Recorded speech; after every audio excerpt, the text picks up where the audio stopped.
സുരേഷ് ഗോപി എംപിയുടെ ഓഫീസിന് നേരെയുണ്ടായ ആക്രമണത്തിൽ പ്രതിഷേധിച്ച് കോഴിക്കോട്ട് BJP മാർച്ച് നടത്തുകയാണ്, പ്രതിഷേധ മാർച്ച് നടത്തുകയാണ്. വലിയ സുരക്ഷയൊക്കെ പോലീസ് ഒരുക്കിയിട്ടുണ്ട്. മിഥില ബാലൻ വിവരങ്ങൾ നൽകും. കോഴിക്കോട്ട് മിഥില, തൃശ്ശൂരിൽ വലിയ സംഘർഷമൊക്കെ ഉണ്ടായിരുന്നു. പോലീസ് നന്നെ പണിപ്പെട്ടാണ് അവിടെ ഈ CPM BJP പ്രവർത്തകരെ തിരിച്ചയച്ചത്. കോഴിക്കോട്ട് സമാധാനപരമാണല്ലോ മാർച്ചല്ലേ? വിജയകുമാർ, നിലവിൽ സമാധാനപരമായാണ് ഈ മാർച്ച് ഇപ്പോൾ പുരോഗമിക്കുന്നത്. കോഴിക്കോട് മുതലക്കുളത്ത് നിന്നായിരുന്നു ഈ ഒരു മാർച്ച് ആരംഭിച്ചത്.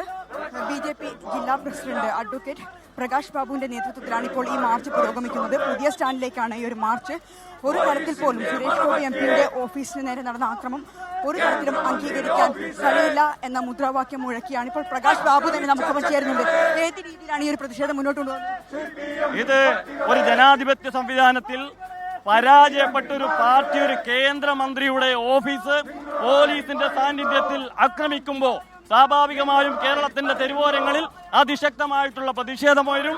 ഇന്ന് രാത്രി മാത്രമല്ല, നാളെയും മറ്റന്നാളും എല്ലാം തന്നെ ജില്ലയുടെ പല ഭാഗങ്ങളിലും സംസ്ഥാന വ്യാപകമായിട്ട് പ്രതിഷേധങ്ങൾ ഉയർന്നു വരും.